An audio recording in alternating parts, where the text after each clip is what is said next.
Hey guys, tonight we're exploring a story that everyone in history should know.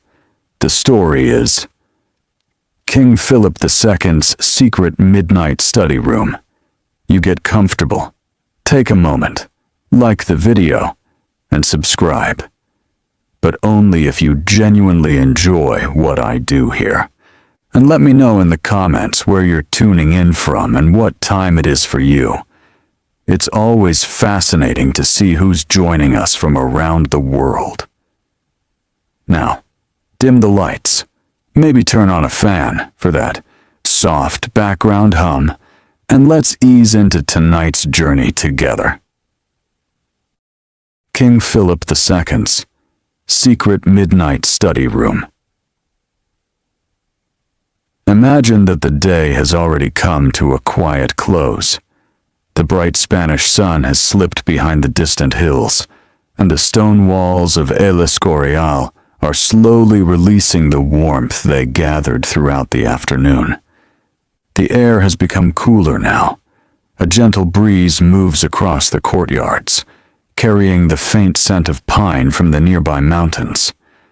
Somewhere in the distance, a monastery bell gives a slow and measured sound before silence settles once again. You find yourself standing before one of the most remarkable royal residences ever built in Europe. During the 16th century, King Philip II of Spain ordered the construction of El Escorial, a place unlike almost any other royal palace of its age. It was not only a home for a king, it was also a monastery, a library, a basilica, a school, and the resting place of Spanish monarchs. Its long gray walls appeared simple from the outside, almost modest compared with the colorful palaces that many rulers preferred. That simplicity reflected something about Philip himself. While many kings enjoyed endless celebrations and magnificent displays of wealth, Philip often preferred quiet order. His court was powerful beyond imagination, stretching across Europe, the Americas, parts of Africa, and Asia. Messages arrived from lands separated by vast oceans. Ships crossed dangerous waters carrying silver, spices, silk, and news from distant colonies. Yet the king himself often chose calm routines over grand spectacles. Picture yourself walking slowly through one of El Escorial's long stone corridors. The floor beneath your feet feels cool even after a warm summer day. Every sound becomes softer here. Your footsteps echo gently before disappearing into the thick walls. Small windows allow only narrow streams of moonlight to enter. Between them stand wooden doors, each leading to rooms with different purposes. Some belong to monks, others belong to servants. A few belong to royal officials who spend long hours preparing reports for the king. The building seems almost asleep, yet not everyone rests. As darkness deepens outside, candles begin to glow behind certain windows. Their warm light flickers gently against the stone, creating soft shadows that slowly move across the walls. Among these quiet rooms is one that has inspired curiosity for centuries.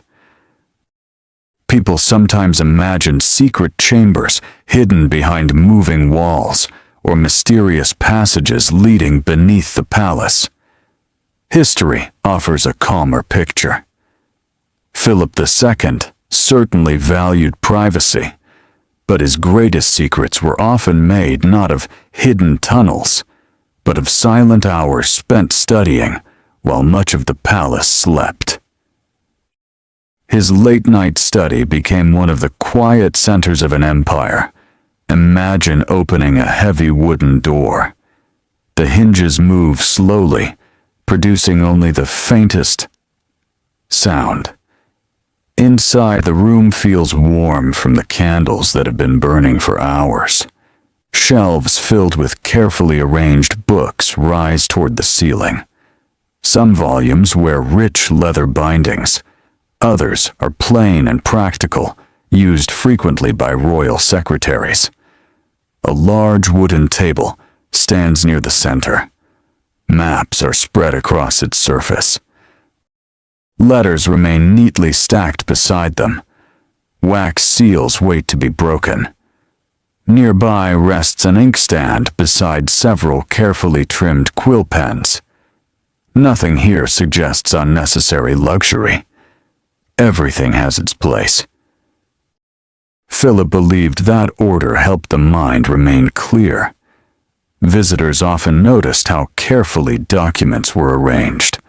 Important papers rarely disappeared beneath piles of clutter. The king expected precision not only from his ministers, but also from himself. Outside, the night grows quieter still. The stars slowly fill the clear Spanish sky. Most members of the royal household have retired to their own chambers. Kitchens have nearly finished their work. Stable hands have checked the horses for the evening. Guards continue their watch, speaking only when necessary. Within the study, however, another part of the day is only beginning. Philip often worked long after others sought sleep. This habit surprised some foreign visitors. They expected a king to spend evenings at banquets or lively entertainments. Instead, they found a ruler reading reports, examining maps, and considering decisions that affected millions of people across several continents. His work required patience. Every letter represented real people. Governors requested instructions. Military commanders described distant conflicts. Religious leaders reported changing conditions. Merchants discussed trade. Diplomats explained delicate negotiations. None of these papers could simply be ignored. You find yourself sitting quietly in a corner of the room. No one notices your presence. The only sounds are the gentle scratching of a quill across paper, the soft crackle of candle flames, and, every so often, the distant wind brushing against the monastery walls. The atmosphere encourages careful thought rather than hurried action. Although Philip ruled one of history's largest empires, communication remained painfully slow by modern standards. A message from across the Atlantic might require weeks or even months before reaching Spain. Another reply would begin the same long journey back. This delay meant that every decision demanded careful consideration. A hurried mistake could not easily be corrected. The king understood this better than anyone. Imagine unfolding one of the letters resting upon the table. Its paper carries the faint smell of ink mixed with wax. Its handwriting is elegant, but sometimes difficult to read beneath the candlelight. Each sentence has crossed mountains, rivers, seas, and dangerous roads before finally reaching this quiet room.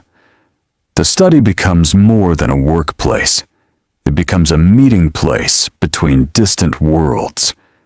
Without leaving his chair, Philip learns about storms in the Atlantic, harvests in Castile, religious questions in the Low Countries, construction projects in Madrid, and discoveries reported from lands thousands of miles away. Night after night, information flows inward like gentle rivers. The room quietly gathers the voices of an empire. Yet despite the importance of these documents, Philip never surrounded himself only with official papers. Books also filled his evenings. El Escorial became home to one of Europe's greatest libraries. Scholars collect manuscripts in Latin, Greek, Hebrew, Arabic, and many other languages. Works on theology stood beside histories. Medicine, mathematics, astronomy, philosophy, geography, and classical literature.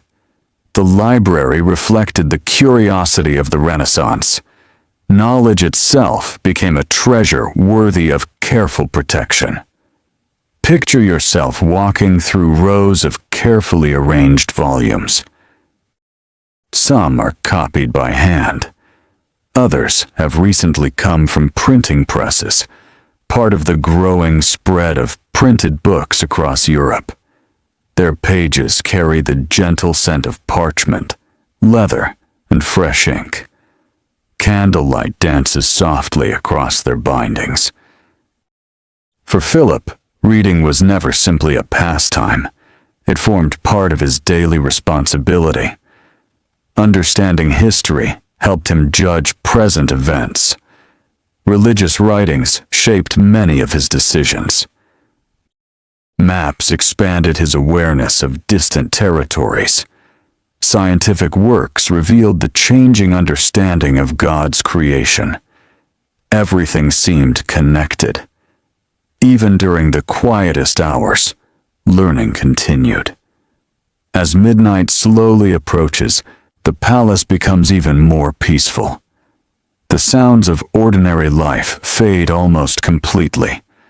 Only an occasional footstep from a guard reminds you that others remain awake somewhere beyond these walls. Inside the study, another candle is carefully replaced before its flame grows too weak. Fresh light spreads gently across the desk. The work continues without hurry. No one raises a voice. No one rushes. The room itself seems to invite patience. Perhaps this quiet rhythm explains why so many stories later grew around Philip's nighttime habits. People often imagined secrets as dramatic discoveries hidden behind locked doors. Sometimes the greatest secret is far simpler. A ruler whose greatest nightly companion was silence. A king who often preferred thoughtful reading to noisy celebration. A man whose most powerful weapon could sometimes be a carefully considered decision written beneath the steady glow of candlelight. Tonight, we have only reached the doorway of that remarkable room. There are still many shelves to explore. Many letters remain unopened. Many questions wait patiently beneath the quiet light of midnight. And as the night grows deeper over El Escorial, another door within the palace quietly invites us forward. The candle burned with a calm and steady flame as the silence of midnight settled even more deeply over El Escorial. Nothing hurried within these stone walls. The monastery, the palace, and the royal residence seemed to breathe together in slow rhythm, as though the entire building had accepted the peaceful stillness of the night. You find yourself quietly following the king's footsteps as he leaves the large writing table for a few moments. His movements are careful and unhurried. Every action appears familiar, repeated so many times that it has become part of a nightly ritual. The room itself is not hidden beneath the earth, nor concealed behind moving walls as later stories would sometimes suggest. Its privacy comes from something much simpler. Few people have reason to enter after nightfall.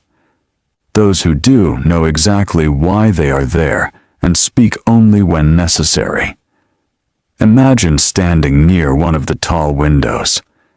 Outside, the gardens lie beneath soft moonlight. Their paths are almost impossible to distinguish from the surrounding shadows. Beyond them rise the dark outlines of the Sierra de Guadarrama. Even from this distance, the mountains seem to guard the monastery with quiet patience. A cool wind brushes gently against the thick glass. Inside, the warmth of candlelight remains constant. Philip II pauses beside a shelf filled with carefully bound books. He does not choose one at random. Like many educated rulers of the Renaissance, he values organization. Subjects are grouped with care. Religious works stand together. Histories occupy another section. Volumes on law, geography, mathematics, architecture, and classical philosophy each have their own places. Finding a particular book rarely takes long. Order saves time. It also brings peace to the mind.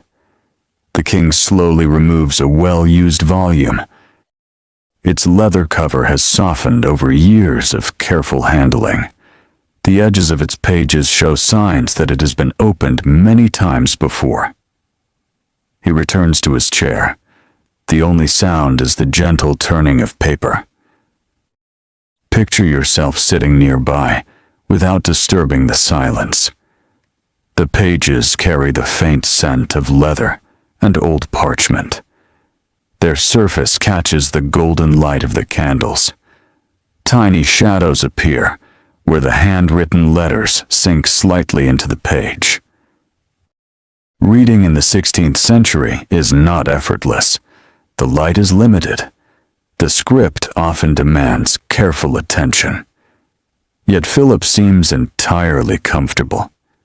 For him, these quiet hours offer something precious.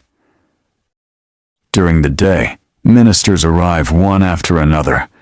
Ambassadors seek audiences. Messengers deliver reports. Decisions cannot wait forever. Night removes many interruptions. The palace becomes peaceful enough for longer thoughts. Historians have long described Philip II as a ruler who preferred to examine matters carefully before reaching conclusions. His habit of reviewing documents personally reflected this cautious approach. While some monarchs delegated many responsibilities, Philip often wished to read reports himself. This sometimes slowed government, but it also meant that many important decisions passed directly through his own hands. Imagine the enormous responsibility resting upon that wooden desk. Some letters concern distant governors in New Spain. Others arrive from Naples. Another comes from Milan.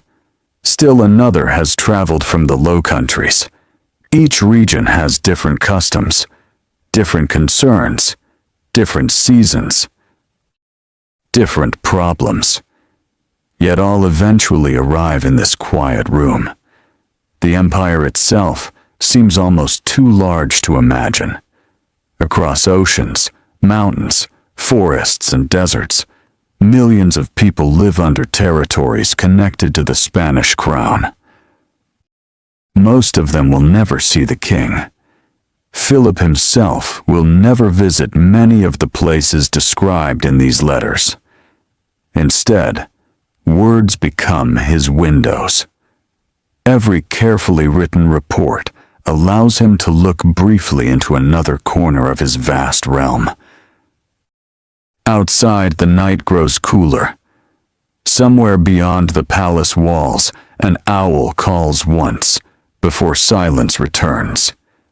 The guards continue their slow patrols. Their lanterns cast small circles of light across the stone walkways before disappearing into darkness again. Within the study, another letter is opened. Its wax seal breaks with a soft crack. The king reads patiently. Sometimes he pauses, not because he is distracted, but because he is thinking. The habit of careful reflection appears again and again throughout his life. He rarely rushes important decisions. Many people around him notice this quality. Some admire it. Others become frustrated by the time it takes. Yet Philip believes that haste often produces mistakes that careful thought can prevent. You notice something else about the room. It contains remarkably few decorations. Unlike the grand audience halls used for ceremonies, this chamber is practical. A comfortable chair, strong tables, books, maps, writing tools, candles. Everything serves a purpose. Luxury does not disappear completely, but usefulness clearly comes first. This reflects the king's personality. Philip inherited extraordinary wealth and power, yet his private surroundings often remained surprisingly restrained. He believed that unnecessary display could distract from more important work. Imagine reaching toward one of the maps spread across the table. Its surface is covered with careful lines drawn by skilled cartographers. Coastlines curve gently around unfamiliar seas. Mountain ranges appear as tiny rows of shaded peaks. Cities are marked with careful lettering. Many maps during this period are still imperfect. Entire coastlines continue to change as explorers gather better information. Blank spaces remain in distant regions. Knowledge continues to grow. Every voyage brings new corrections. The king studies these maps with genuine interest. Geography is not merely curiosity. It shapes trade. It influences diplomacy. It determines military planning. It affects the movement of food, silver, and information across continents. Each map represents thousands of lives connected by roads and sea routes. As midnight slowly passes, the candles burn lower. Servants quietly enter without unnecessary conversation. One replaces an exhausted candle. Another removes melted wax before it spills across important papers. The movements are practiced and respectful. They understand the rhythm of the king's nightly work. Nothing disturbs the calm atmosphere. Even these small tasks seem almost silent. Picture yourself listening carefully. You hear the gentle scratch of another quill, the soft folding of paper. A chair moves slightly across the wooden floor. The wind brushes against the outer walls. Far away, water trickles through one of the palace fountains. These quiet sounds become the music of the midnight study. They remind you that history is often shaped not only by great battles or public ceremonies, but also by peaceful hours spent reading, writing, and thinking. Philip eventually closes one book and opens another. This volume discusses sacred subjects. Religion occupies an important place in his daily life. Escorial itself reflects that devotion. The monastery was designed not simply as a royal residence, but as a spiritual center. Monks live nearby. Daily prayers continue according to their regular schedule. The king's private routine often exists alongside the rhythms of monastic life. This closeness between government and faith shapes many of his decisions. Whether modern readers agree with every choice or not, understanding his beliefs helps explain why he governed as he did. His study, therefore, becomes more than an office. It is also a place of reflection. Many evenings include moments of quiet reading that extend beyond political affairs. Sometimes, the greatest conversations occur without another person speaking. A thoughtful reader may spend hours considering the ideas preserved within a single book. Philip appears comfortable with such silence. As the hours drift gently toward the early morning, the palace remains wrapped in peaceful darkness. Few windows still glow with light. Most candles elsewhere have already been extinguished. Only a handful continue burning in rooms where duty has not yet ended. Among them is this quiet chamber. Its warm light continues to shine softly against shelves of knowledge gathered from many lands and many generations. Before long, another visitor will quietly approach the study, carrying fresh reports from distant provinces. The peaceful rhythm of the night is about to welcome another voice from across the empire. The quiet footsteps approaching the study are almost impossible to hear. A trusted royal secretary pauses outside the heavy wooden door, waiting patiently until he is invited to enter. There is no urgency in his movements. He understands the habits of the king well. During these late hours, even important news is delivered with calm respect. The door opens slowly. A cool breath of night air follows him into the room before the door closes once again. You find yourself watching from the corner as the secretary bows gently, placing several neatly folded packets upon the polished wooden table. Each bundle is tied with ribbon and sealed with wax bearing the marks of distant officials. No words are spoken at first. The silence itself seems welcome. Only after the papers have been arranged does the secretary quietly explain where they have come from. One collection has traveled from the Low Countries. Another has arrived from southern Italy. Others contain reports gathered from Castile during recent weeks.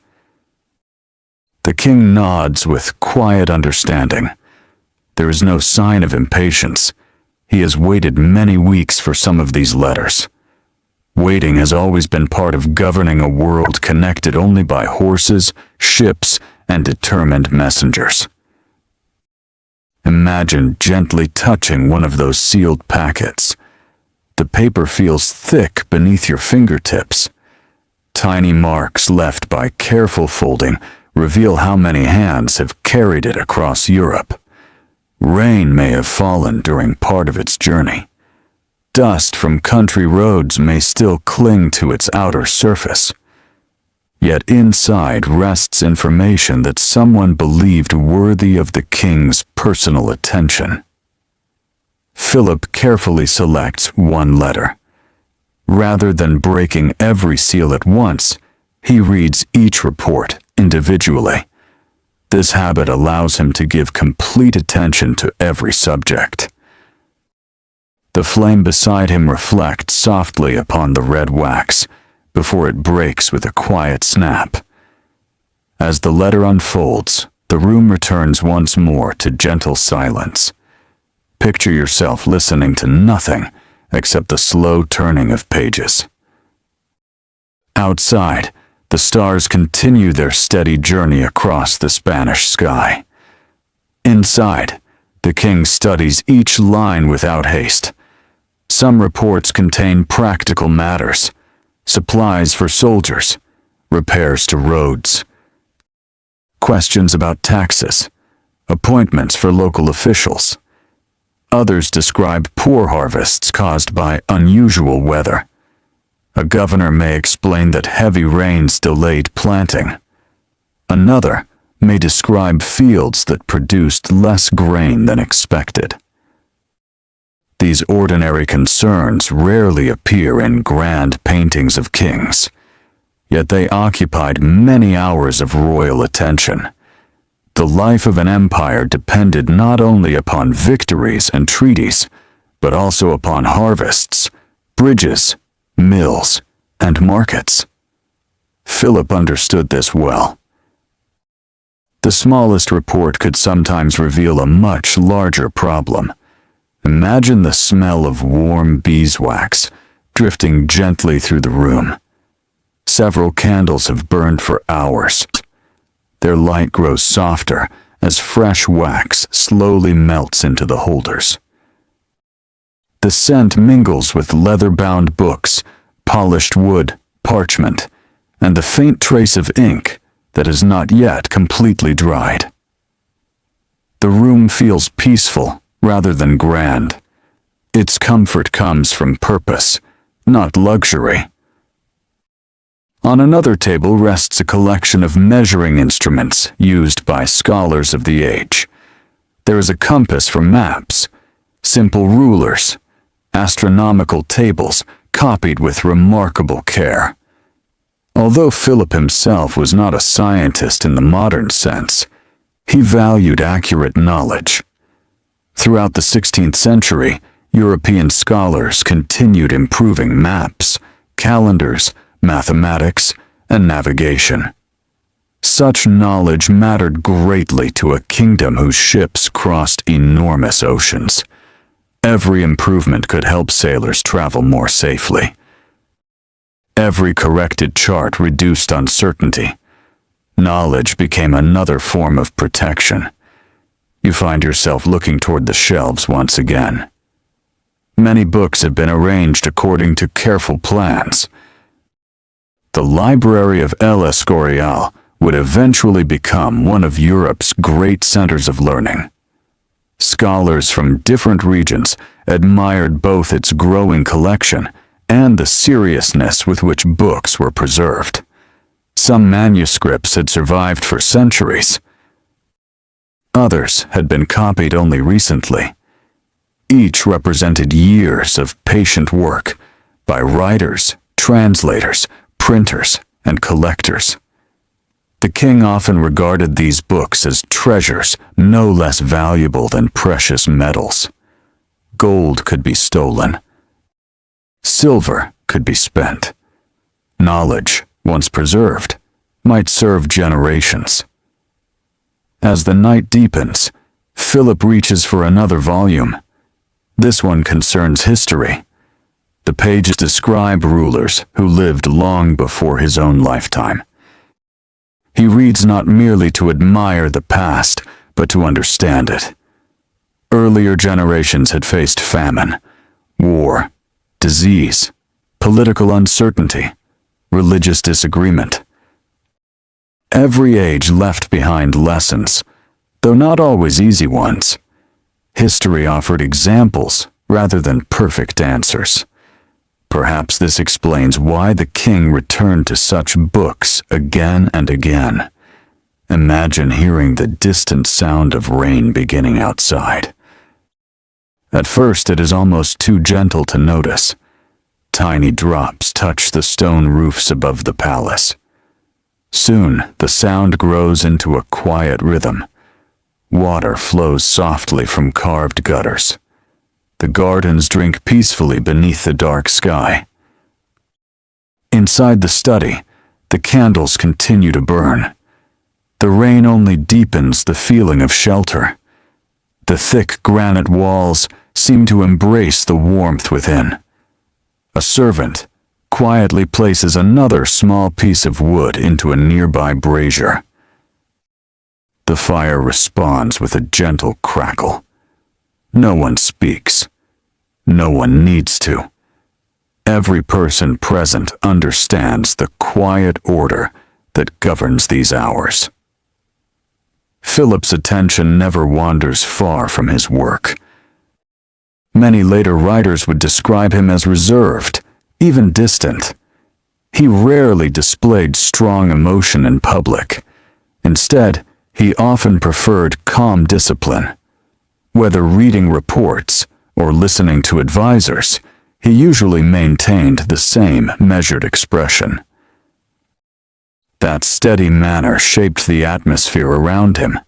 Even the study itself seems to reflect his personality.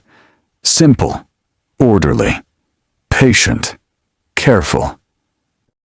Picture yourself walking slowly around the room while the king remains absorbed in reading.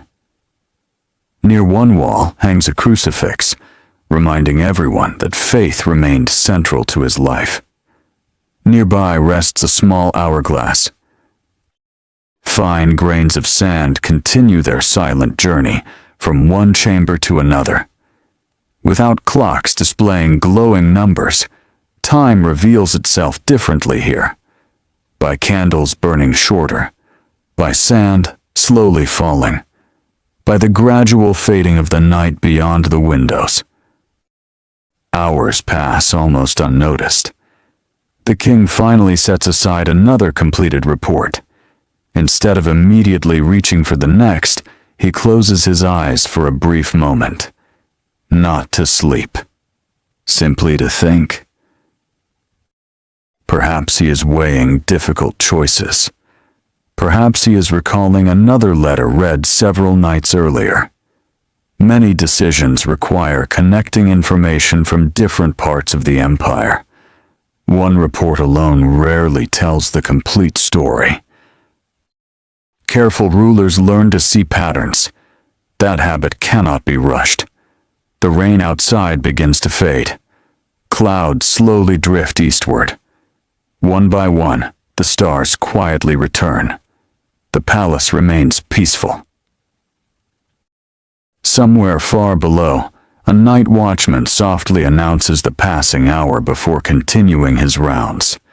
His voice echoes briefly through the courtyards before disappearing into silence. You realize that very few people will ever witness these quiet moments. Most subjects know Philip II only through portraits, official ceremonies, or stories carried from distant courts. Almost none will see him here, surrounded not by crowds, but by books, maps, and letters. Yet perhaps this peaceful room reveals the king more honestly than any throne room ever could. Here there are no ceremonies, no royal processions, no glittering armor.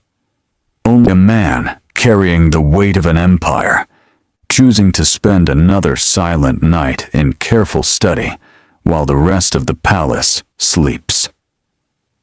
As the candles burn steadily toward the first faint hours before dawn, another object resting quietly upon a nearby cabinet begins to draw your attention. A beautifully crafted wooden chest whose contents will reveal another side of the king's midnight world. The wooden chest rested quietly against the wall, almost unnoticed beside the shelves of books and carefully folded maps.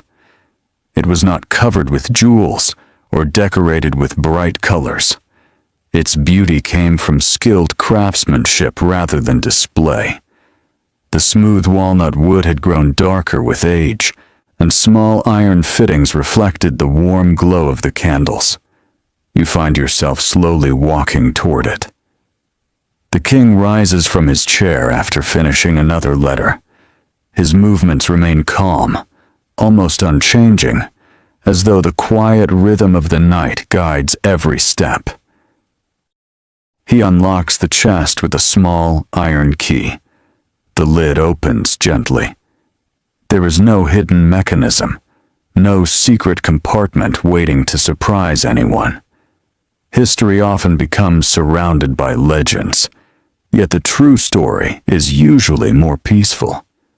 Philip II valued privacy, but he also valued careful organization. The chest serves as another example of that habit. Inside are neatly arranged bundles of papers. Some contain personal notes. Others hold drafts of official correspondence that still require careful review. Several folded maps rest between thin wooden boards to keep them flat. Each document has its proper place. Imagine the faint scent that rises as the chest is opened. Old paper, smooth leather, beeswax, fresh ink that has long since dried. The fragrance is quiet and comforting, like the atmosphere of an old library, where generations have gathered knowledge with patient hands. Philip removes a small notebook. Unlike the grand official reports prepared by secretaries, this one appears much simpler.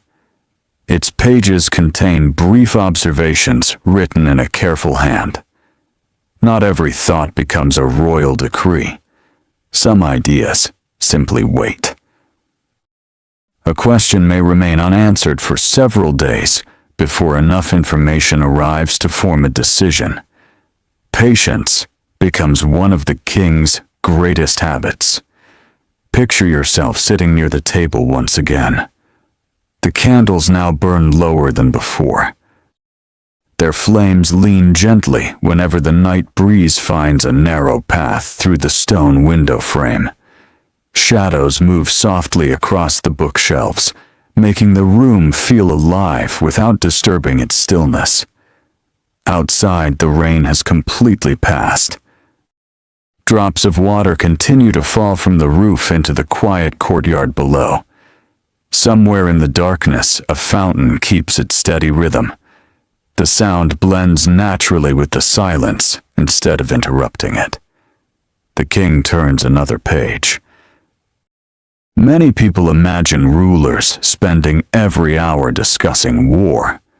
Certainly, Philip II faced many military challenges during his reign, but his evenings were filled with many other concerns as well. Schools, churches, roads, trade, construction, agriculture, appointments of trusted officials. The ordinary work of government often required far more time than dramatic events. One carefully written order might improve a bridge that merchants depended upon every week. Another letter could approve repairs to a monastery damaged by weather. Still another might concern the printing of important religious texts. These quieter responsibilities rarely become famous, yet they shaped everyday life throughout the kingdom. Imagine unfolding a map of Spain across the wide table. Its rivers wind gently toward the sea. Mountain ranges stretch across the landscape like folded blankets resting upon the earth. Small towns appear as tiny marks, each representing families who wake before sunrise to begin another ordinary day. Most of those people will never know that their king has spent part of this very night reading reports connected to their region. Distance separates them. Duty connects them. The hours continue slipping quietly toward dawn. Within the monastery, many monks have already enjoyed several hours of sleep. Before long, some will rise for the first prayers of the new day. Their daily routine follows a steady pattern that changes little from season to season. Philip deeply respected this disciplined life. The choice to build his royal residence beside a monastery reflected more than architecture. It reflected the values he wished to keep close: regularity, reflection, faith, silence. These qualities quietly shaped the atmosphere of El Escorial. You find yourself noticing the walls more carefully. They are thick enough to soften nearly every sound from outside. Even during storms, the study remains peaceful. The granite that forms much of the building was chosen for strength and endurance. Its cool surface has witnessed countless evenings like this one. Generation after generation would later walk these same corridors. The stones would remain. The voices would change. Philip returns another notebook to the chest before selecting a narrow roll of parchment tied with faded ribbon. It is an architectural drawing. The king had long taken an interest in the progress of El Escorial itself. Construction lasted many years and required the skills of architects, engineers, craftsmen, stonecutters, carpenters, blacksmiths, and countless laborers. Building such a vast complex demanded remarkable organization. Every stone had to reach its proper place. Every measurement mattered. Looking over the drawing, Philip studies it with the same careful attention he gives to official letters. His interest in architecture reflects another side of his character. He appreciates buildings that combine beauty with purpose. El Escorial does exactly that. Its design avoids unnecessary decoration while expressing balance and order. Picture yourself walking through one of its endless corridors once more. The polished floor reflects tiny circles of candlelight. Large wooden doors remain closed. Behind some rest sleeping members of the royal household. Behind others are storerooms, libraries, chapels, workshops, and offices that will become busy again after sunrise. For now, nearly everything waits in silence. The palace itself seems to dream. Back inside the study, another hour passes almost unnoticed. The king's concentration never appears forced. Reading has become part of his nature. He does not rush simply because the night grows late. He understands that careful work often requires uninterrupted time. A nearby clock quietly marks the passing hour. Its gentle mechanism reminds everyone that morning is slowly approaching.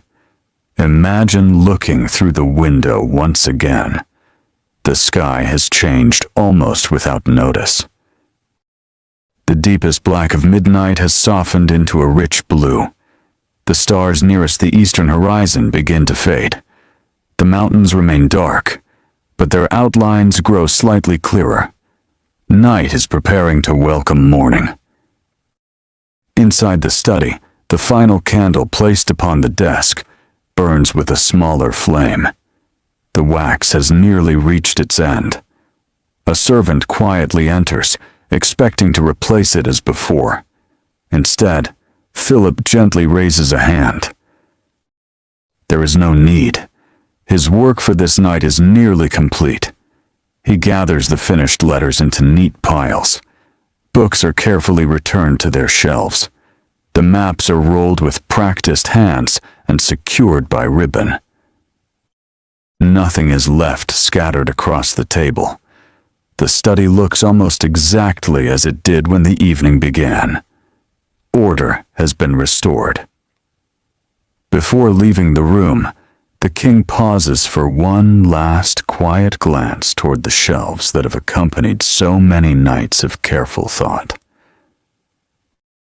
Perhaps he already knows that tomorrow evening these books, these maps, and these letters will welcome him once again. Outside, the first birds of morning begin their gentle songs among the trees surrounding Escorial. A new day is quietly arriving. Yet before the palace fully awakens, there is one final peaceful path the king follows. A short walk through the silent monastery corridors that reveals why these midnight hours meant so much to him. As the last candle on the writing table gives a gentle flicker, King Philip II closes the heavy wooden door of the study behind him. The room is left exactly as it should be. Nothing has been hurried. Nothing has been forgotten. Only the faint fragrance of warm beeswax and old parchment remains, quietly filling the still air until evening returns once more. You find yourself following several respectful steps behind the king as he begins his familiar walk through the silent corridors of Escorial. The palace is almost completely asleep. The thick granite walls hold the coolness of the night, and every sound seems softer than before.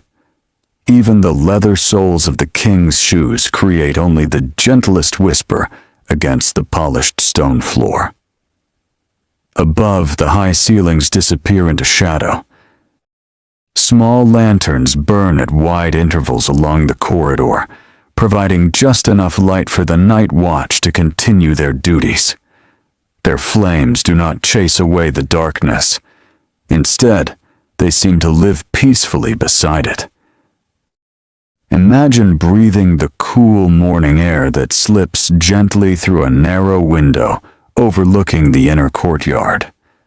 The rain has washed the stone clean. Everything feels fresh. The scent of damp earth rises from the gardens below, mingling with the fragrance of rosemary, lavender, and cypress that the night breeze carries through the open spaces of the monastery. Somewhere nearby, water continues to fall gently into a quiet fountain. Its steady rhythm has not changed since midnight. It may continue long after everyone now living has become part of history. Philip pauses beside one of the windows. He does not appear tired. His long evenings have become part of his life. Many who worked closely with him observed that he often divided his time carefully between prayer, government, reading, and quiet reflection. His strength did not come from restless activity. It came from routine. Each day followed a familiar pattern whenever circumstances allowed. That regular rhythm brought order to responsibilities that might otherwise have felt overwhelming. Picture yourself looking across the courtyard. The first pale color of dawn begins touching the eastern sky. The stars fade one by one, not suddenly, but so slowly that their disappearance is almost impossible to notice. The monastery gardens remain wrapped in soft gray light. Stone pathways glisten with tiny drops of rain. Not a single gardener has yet begun the day's work. Nature itself seems to pause for a brief moment between night and morning. The king resumes his quiet walk. Along these corridors hang religious paintings and simple wooden crosses. Unlike many royal residences filled with endless displays of wealth, Escorial reflects restraint. Beauty is certainly present, but it is expressed through balance, proportion, and careful craftsmanship rather than excessive decoration. This choice was intentional. Philip believed that grand buildings could inspire thoughtful reflection without overwhelming the senses. The architecture itself encourages calm. Long, straight corridors, balanced courtyards, quiet chapels, simple stone walls. Every part contributes to an atmosphere where silence feels natural. You find yourself wondering how many nights have unfolded exactly like this one. Hundreds, perhaps. For many years, the king returned to his study after the palace settled into sleep. Night became the most peaceful part of his working day. Without crowded audiences or formal ceremonies, he could give his complete attention to books, reports, correspondence, and quiet thought. These midnight hours were never wasted. Many important decisions began not with loud debate, but with patient reading beneath candlelight. Imagine a monk quietly passing through a nearby hallway. His robe brushes softly against the stone floor. He bows respectfully as the king passes. No lengthy conversation follows. Both men understand the value of silence before sunrise. Within the monastery, the daily cycle of prayer will soon begin. For generations, this rhythm has marked the passing of time more faithfully than any clock. Prayer, work, study, rest. Then the pattern begins again. Philip deeply admired this disciplined way of life, even while carrying responsibilities that stretched far beyond monastery walls. The king eventually reaches a small chapel connected to his private apartments. Here, the atmosphere grows even quieter. Only a few candles remain burning before the altar. Their small flames reflect gently upon polished metal and carved wood. The air carries the faint scent of incense lingering from the previous evening. No crowds gather here. No royal ceremony takes place. only peaceful solitude remains. Picture yourself sitting quietly near the back of the chapel. The silence feels comforting rather than empty. Outside, a single bird begins its morning song. Soon, another answers from a nearby tree. The sounds are gentle enough to blend naturally into the stillness. As the morning slowly arrives, daylight begins to enter through narrow windows high above. Soft gray light slowly replaces the warm glow of candles. The transition happens so gradually that neither light seems to disturb the other. Night peacefully welcomes day. Philip spends several quiet moments here before returning toward his private chambers.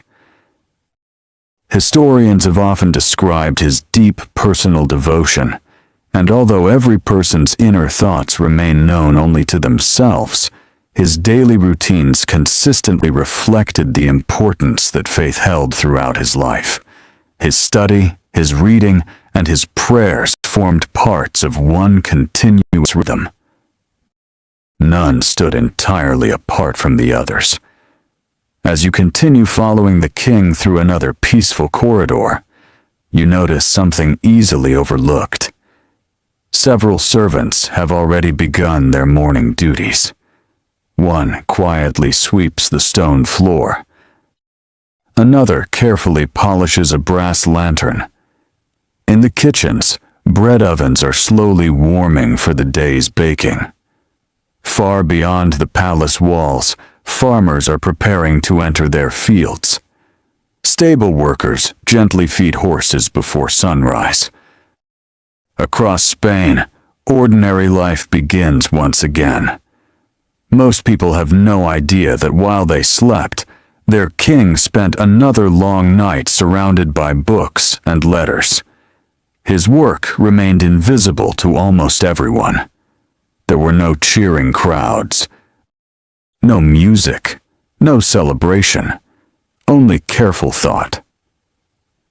Perhaps that is one reason the midnight study continues to inspire curiosity today. Its mystery is not created by hidden passages or forgotten treasure. Its mystery lies in the quiet discipline of a ruler who believed that silence could sometimes reveal more than noise. Imagine standing once more outside the closed door of the study. The room now rests in darkness. The candles have been extinguished. The ink has dried upon the papers. The books wait patiently upon their shelves. Nothing inside appears remarkable to someone passing quickly through. Yet every object carries the memory of countless peaceful nights devoted to learning, reflection, and responsibility. The door remains closed throughout the day. But as evening returns and shadows once again stretch across the granite walls of El Escorial, another calm night will begin. Fresh letters will arrive. New questions will wait for careful answers, and the quiet study will awaken once more beneath the gentle light of another candle. Evening returns to El Escorial with the same quiet patience that has marked countless days before it. The warm sunlight slowly leaves the granite walls, and long shadows stretch across the courtyards. The gentle sounds of the day begin to fade. Workers finish their final tasks. Stable doors are closed. The kitchens grow quieter as the evening meal comes to an end. One by one, candles begin to appear behind the windows. You find yourself walking once again through the familiar corridors, where every stone seems to remember the footsteps of those who have passed before. The air is cool and still. A faint fragrance of fresh wax drifts through the hallway as servants prepare lamps for another night. Nothing feels hurried. Everything follows a rhythm that has been repeated many times. At the end of the corridor, The heavy wooden door of the study waits in silence. Philip II arrives without ceremony. There are no trumpets, no royal announcement, only the quiet turning of a key and the gentle sound of the door opening inward. The room welcomes him just as it did the night before. The books remain exactly where they belong. The writing table has been carefully cleaned. Fresh sheets of paper have been placed beside neatly sharpened quills. A small stack of unopened letters waits patiently. Imagine stepping inside once more. The familiar scent of polished wood, leather bindings, and dry parchment fills the room. Outside, the last light of sunset fades into deep blue. Inside, the first candle is lit. Its gentle flame reflects across the smooth surface of the desk, bringing the room slowly back to life. The king pauses before beginning his work. For a few quiet moments, he simply looks around the study. Perhaps he is gathering his thoughts. Perhaps he is remembering unfinished questions from the previous evening. His nightly routine rarely begins with haste. He understands that clear thinking often starts with a calm mind. Picture yourself standing beside one of the great bookshelves. Some volumes have remained here for years. Others have only recently joined the growing collection. Many have traveled remarkable distances before reaching El Escorial. Books from Italy, manuscripts copied in monasteries, printed works from cities where the art of printing continued to spread knowledge across Europe. Every volume carries its own journey. Philip gently removes a book written in Latin. Like many educated people of his century, he reads several languages. Latin remains the language of scholars, churchmen, and many official writings. Understanding it allows the king to study works from earlier generations without depending entirely upon translations. The pages turn slowly beneath his hands. There is no rush to finish. Reading is not a race. It is a conversation across time. Imagine the quiet voices of long-departed writers reaching this peaceful room through the words they left behind. Some lived centuries before Philip was born, yet their ideas continue to travel. Their thoughts remain alive whenever another reader opens the page. In this way, the study becomes more than a place of government. It becomes a meeting place between generations. Outside, the evening deepens. A soft wind moves across the monastery roofs. The distant mountains fade into darkness. Somewhere in the gardens, leaves gently rustle against one another. Their quiet movement is almost like whispered conversation. The king sets aside the book and reaches for one of the waiting letters. Its seal bears the mark of a trusted ambassador. Diplomacy occupies much of Philip's attention. The 16th century is an age of shifting alliances, royal marriages, religious disagreements, and changing borders. Many questions cannot be answered by armies alone. Careful words often carry equal importance. The king reads each report thoughtfully. Sometimes he underlines a sentence with a small mark. Sometimes he writes only a few words in the margin. These simple notes will later guide secretaries as they prepare official replies. You notice that even his handwriting reflects his personality.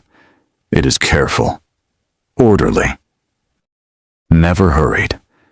Imagine hearing the soft scratching of the quill as it moves across fresh paper. The sound becomes part of the room's gentle rhythm. Scratch. Pause. Scratch again. Then silence. A candle flickers. Another page turns. Time moves almost unnoticed. The palace beyond the study grows quieter with every passing hour. Many servants have already retired. The monks continue their own peaceful routines. Guards remain at their posts, watching over gates and corridors with calm attention. The world outside may be uncertain, but within these walls, order quietly continues. Picture yourself looking toward one of the maps spread across the desk. It shows coastlines that are familiar to modern eyes, yet not perfectly accurate. Cartographers of the 16th century worked with the best knowledge available to them. Every voyage added new information. Every returning sailor corrected an old mistake or confirmed an earlier observation. Maps were living documents. They changed as human understanding grew. Philip studies them with genuine interest. He knows that an accurate map can save lives. Ships crossing the Atlantic depend upon reliable navigation. Merchants carrying valuable cargo trust the skill of those who prepared these charts. Knowledge gathered by explorers eventually reaches this very room, where it quietly becomes part of the king's understanding of the wider world. As the hours pass, a servant enters carrying a small silver tray. Upon it rests a simple refreshment, nothing extravagant. Perhaps fresh water, perhaps a little bread, perhaps seasonal fruit, depending on the time of year. The king acknowledges the servant with a gentle nod before returning to his reading. His habits remain modest. Even while ruling one of history's greatest empires, his private evenings are marked more by discipline than luxury. Imagine the peaceful feeling of working in such a room.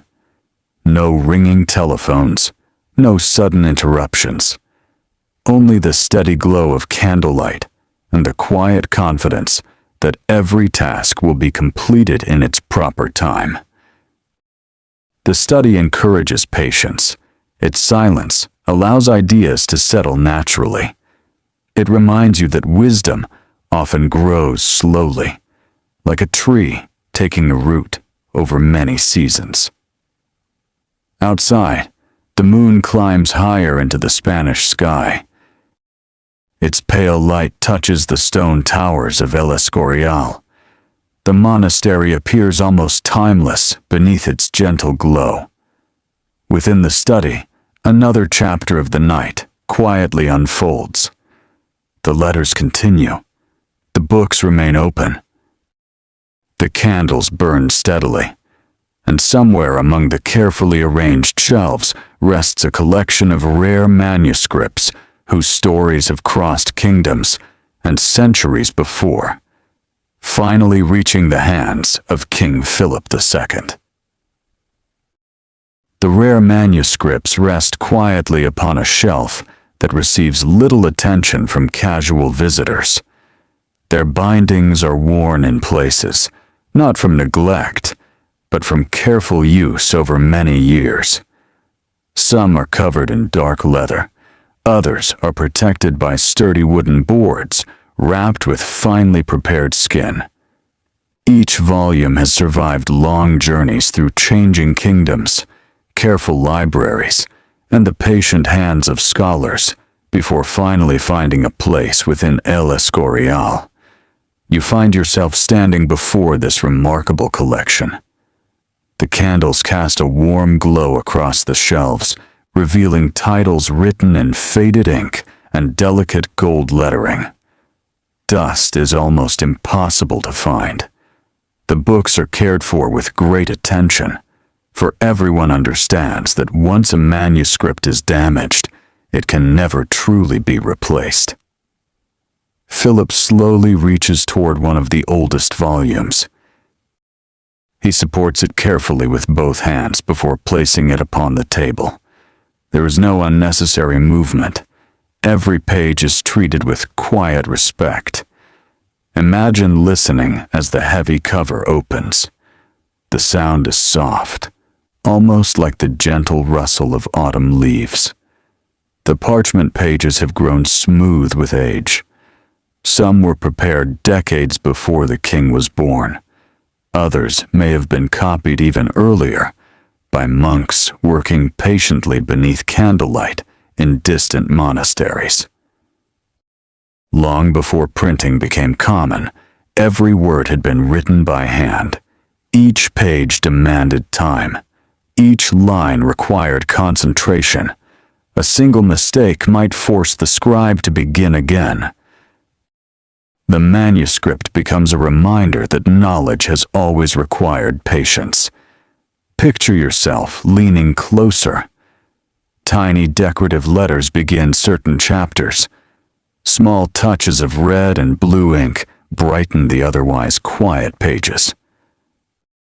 Although Philip appreciates such craftsmanship, his attention soon returns to the words themselves. For him, the value of the manuscript lies not only in its beauty, but also in the wisdom it preserves. Outside, the moon now stands high above the monastery. Its pale light reaches the rooftops and towers, while the valleys beyond remain wrapped in darkness. A cool breeze brushes gently through the gardens. The scent of damp stone still lingers after the previous night's rain. Within the study, everything remains peaceful. The king continues reading without interruption. From time to time, he pauses to compare the manuscript with another book, resting nearby. This careful habit reflects the scholarly traditions of the Renaissance. Educated readers often compared different sources rather than relying upon a single text. Knowledge grew stronger when examined with patience. Imagine the quiet satisfaction of discovering that two distant writers, separated by centuries, had reached similar conclusions. Or perhaps noticing where they disagreed. Such moments invited thoughtful reflection rather than quick judgment. Philip seems comfortable allowing questions to remain unanswered until more evidence appears. That patience becomes one of the defining qualities of his nightly routine. A servant quietly enters carrying another candle. Without speaking, he replaces one whose flame has grown weak. The room brightens slightly before returning to its familiar calm. Nothing disturbs the king's concentration. The servant quietly withdraws. Silence settles once again. You notice another object resting beside the manuscripts. It is a magnifying lens, simple by modern standards, yet useful for examining fine handwriting and delicate details. Scholars of the 16th century valued such tools whenever they studied older texts whose ink had faded with time. Philip occasionally lifts the lens, bringing small letters into clearer focus. Even this simple action reflects his careful nature. He prefers certainty whenever possible. Picture yourself turning your attention toward the nearby shelves. Not every book concerns religion or government. Works on medicine also appear among the collection. These books describe the medical understanding of their own age. Modern readers know that many ideas from the 16th century would later be corrected by scientific discoveries.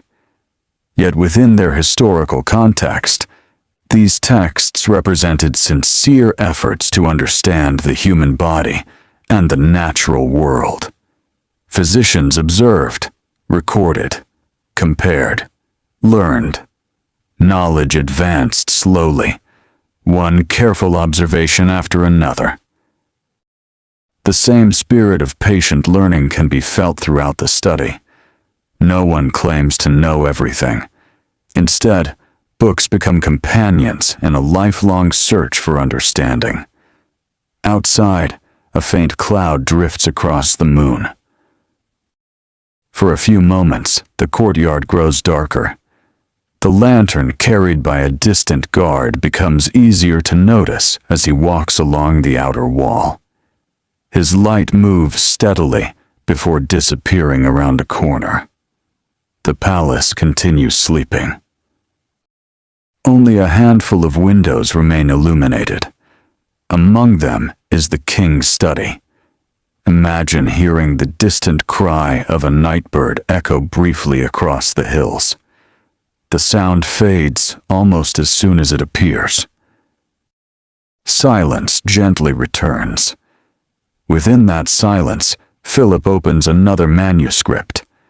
This one contains passages copied from classical writers whose works had survived through centuries of careful preservation. Many ancient texts reached Renaissance Europe because generations of scholars refused to let them disappear. Some had been copied in monasteries. Others had passed through great centers of learning in different parts of the Mediterranean world. Every surviving page represented countless hours of devoted work. The king understands this. His respect for books is also respect for the people who preserved them. You find yourself wondering how many hands have touched this single manuscript before tonight. A monk carefully copying each line, a traveler carrying it across mountain roads, a librarian protecting it from damp winters, a scholar studying its contents by candlelight. Now it rests before the ruler of a vast empire. Its journey has been long. Its purpose remains unchanged: to share knowledge. As the hours continue passing, Philip closes the final manuscript with the same care that he showed when opening it. He gently returns it to its place upon the shelf. The room once again appears perfectly ordered. Every object rests where it belongs. Every book waits patiently for another evening. The candles burn lower.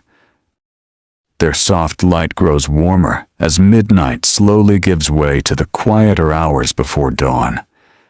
Beyond the study, the great library of Escorial stretches into the darkness, a remarkable collection that will continue to grow, preserving knowledge for generations still unborn. Tomorrow night, its long shelves will quietly reveal another chapter of their story. The great library beyond the study remains quiet beneath the gentle light of a few carefully placed lamps. Most of its shelves disappear into the soft shadows above, where the high vaulted ceiling seems almost to fade into darkness. The silence here is different from the silence outside. It is not empty. It is filled with the quiet presence of thousands of waiting pages. You find yourself stepping into this remarkable place with slow and careful footsteps. The polished floor reflects faint circles of candlelight. The scent of leather, parchment, and aged wood surrounds you like a familiar companion. Some books have rested here for many years. Others have arrived only recently after long journeys across Europe. Together, they form one of the greatest collections of learning assembled during the reign of Philip II. Imagine looking upward. The shelves rise gracefully along the walls, each carefully arranged according to thoughtful plans. Books are not placed wherever there happens to be space. Librarians have organized them so that scholars may find what they seek without unnecessary confusion. Order is considered part of wisdom. A library should calm the mind rather than burden it. Philip appreciated this deeply. Although his nightly study remained private, he understood that learning was strengthened when knowledge itself was preserved with care. Every manuscript, every printed volume, every carefully copied page became another small light against the darkness of forgetting. Picture yourself slowly walking between the shelves. Some bindings shine softly beneath the candles. Others have grown darker after many decades of careful use. A few still carry tiny handwritten notes placed there by earlier readers. These marks are not careless scribbles. They are thoughtful observations made by people separated by generations, each quietly adding to an ongoing conversation. The king occasionally enters this library during his evening routine. He does not always search for a particular volume. Sometimes he simply walks among the shelves. Perhaps the peaceful atmosphere itself offers a moment of reflection before returning to official responsibilities. The library asks for patience. It rewards curiosity.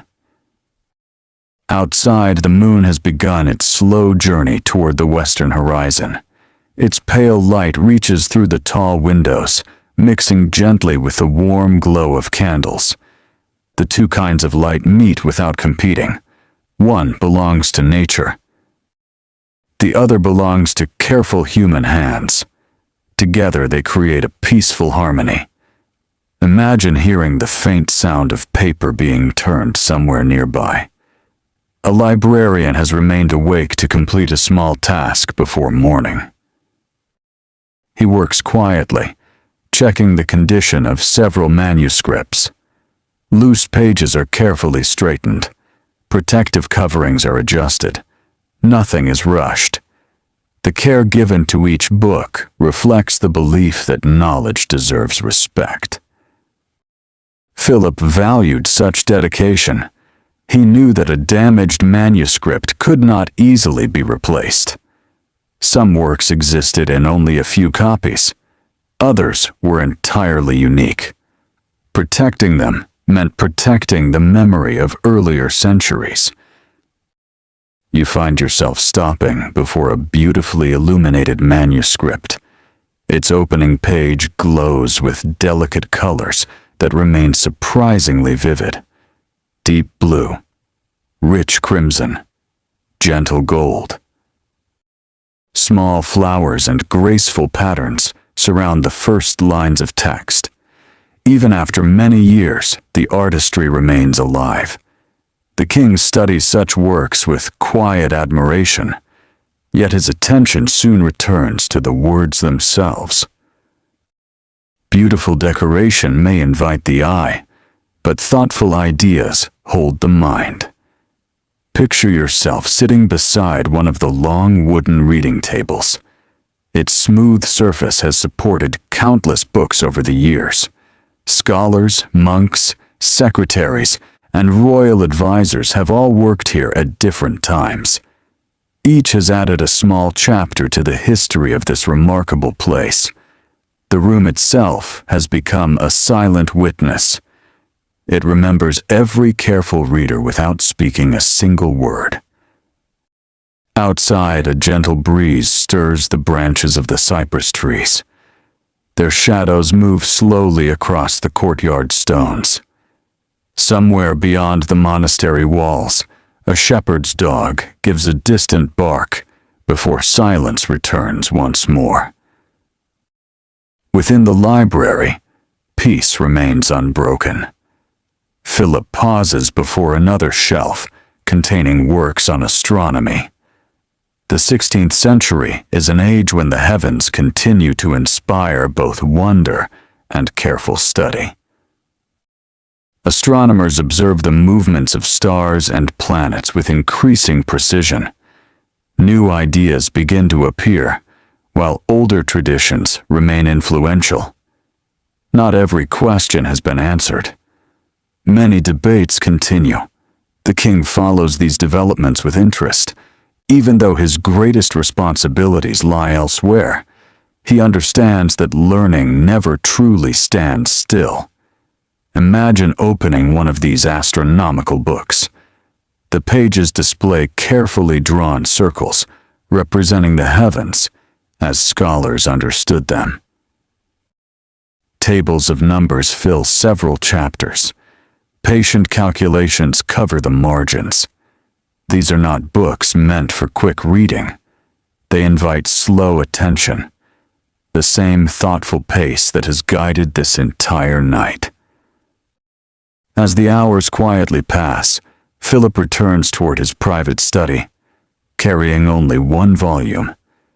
He never takes more than he intends to read. There is comfort in knowing that the rest will patiently wait until another evening. The library asks for nothing except respect and time. You follow him once more through the familiar corridor. The candles flicker gently as a cool draft passes beneath the heavy doors. Everything feels wonderfully familiar now. The study, the library, the quiet halls, the distant fountains, the steady rhythm of the monastery. Night after night, these places become part of a peaceful cycle that shapes the king's life. Imagine reaching the study once again. The book is carefully placed upon the desk. The chair is quietly pulled closer. Another candle is trimmed, so its flame burns clearly. No grand ceremony marks the beginning of another hour's reading. Only silence, only patience, only the quiet companionship of books gathered from many lands. As the morning slowly approaches, Philip opens the volume to its first page. Outside, the palace sleeps beneath the fading stars. Inside, another quiet conversation with history is about to begin.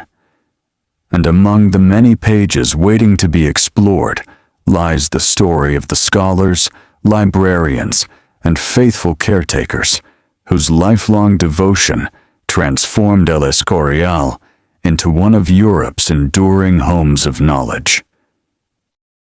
The first page opens with a soft whisper beneath the king's fingertips. For a brief moment, nothing else moves. The candle beside the desk burns with a steady flame, and its warm light settles gently across the carefully printed words.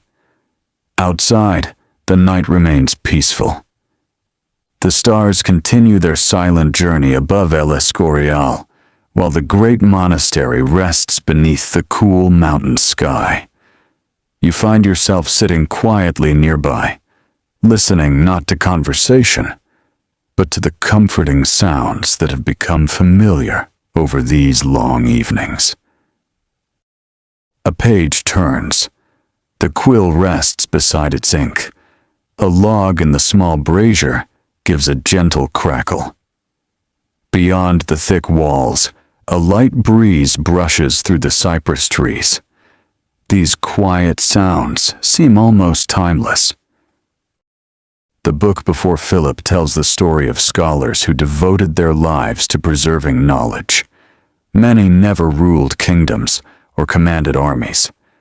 Their names appeared in few official records, yet without their patient work, countless ideas from earlier centuries might have disappeared forever. The king understands this. Power can shape an age. Knowledge can shape many ages. Imagine a monastery many hundreds of years before Philip's lifetime.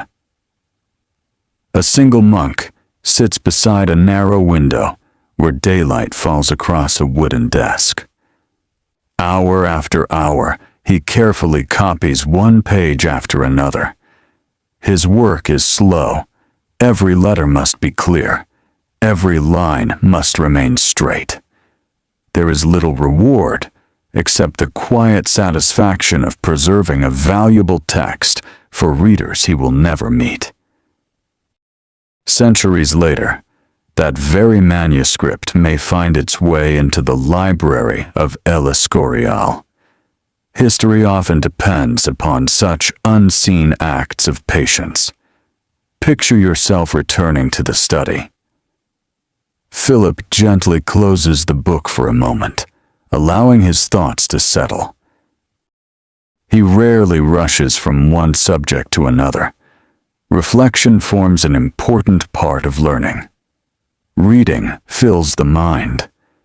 Quiet reflection allows understanding to grow. Perhaps this explains why the late hours suited him so well. The palace slept. Distractions faded. Silence offered room for careful thought. A servant quietly enters, carrying fresh writing paper. He places it upon the desk with practiced hands. No words are exchanged. Years of service have taught him exactly how the king prefers everything arranged. The inkstand sits slightly to the right. The sealed letters remain neatly stacked. The candles stand where they cast the clearest light without dripping wax upon important documents. Even these small details contribute to the peaceful order of the room. Outside, the moon has begun its slow descent toward the western hills. Its light grows softer as the hours continue passing. Far away, the faint sound of water flowing through one of the monastery's fountains reaches the open window. The gentle rhythm blends naturally with the silence. Nothing feels out of place. Imagine looking closely at the king's writing desk. It bears the small marks of long years of careful use. Tiny scratches where quills have rested. Smooth edges polished by countless hands. Faint circles left by candle holders. These are quiet reminders that history is often created not only in grand halls, but also at simple desks, where careful decisions are made one thoughtful page at a time. Philip reaches once more for a folded letter. This report has arrived from one of Spain's distant territories.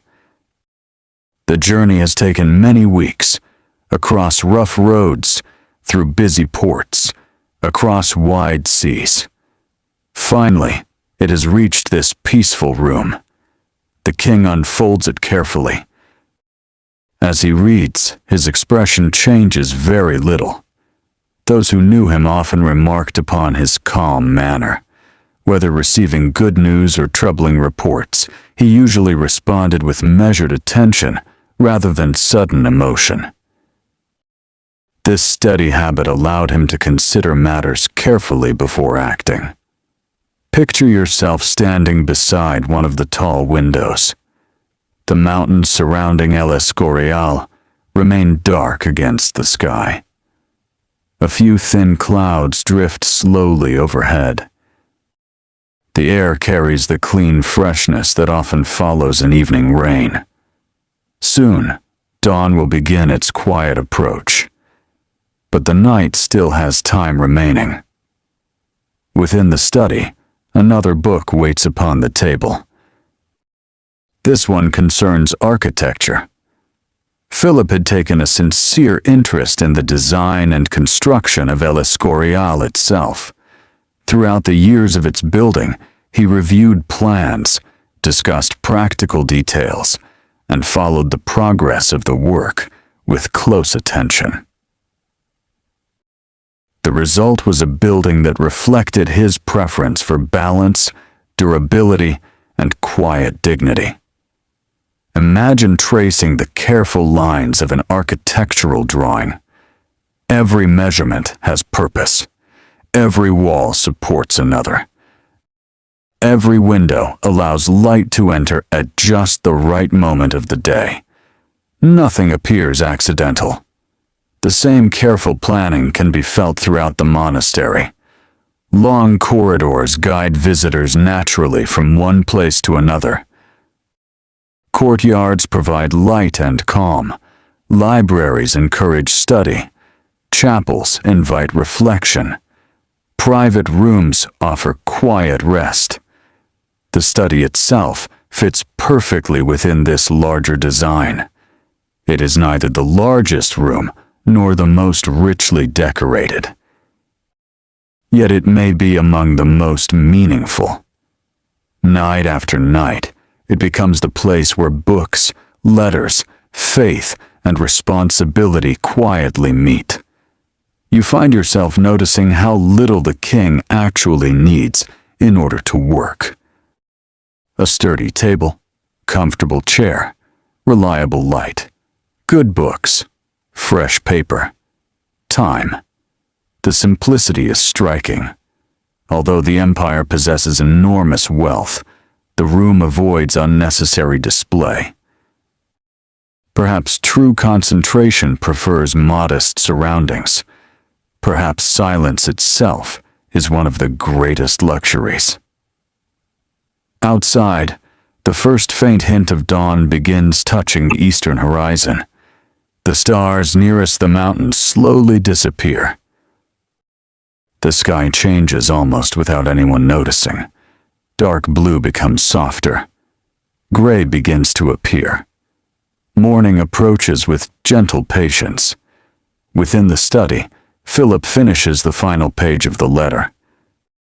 He folds it once again and places it neatly beside several others awaiting reply. Nothing remains scattered. Everything returns to its proper place. Order, once more, quietly restores itself.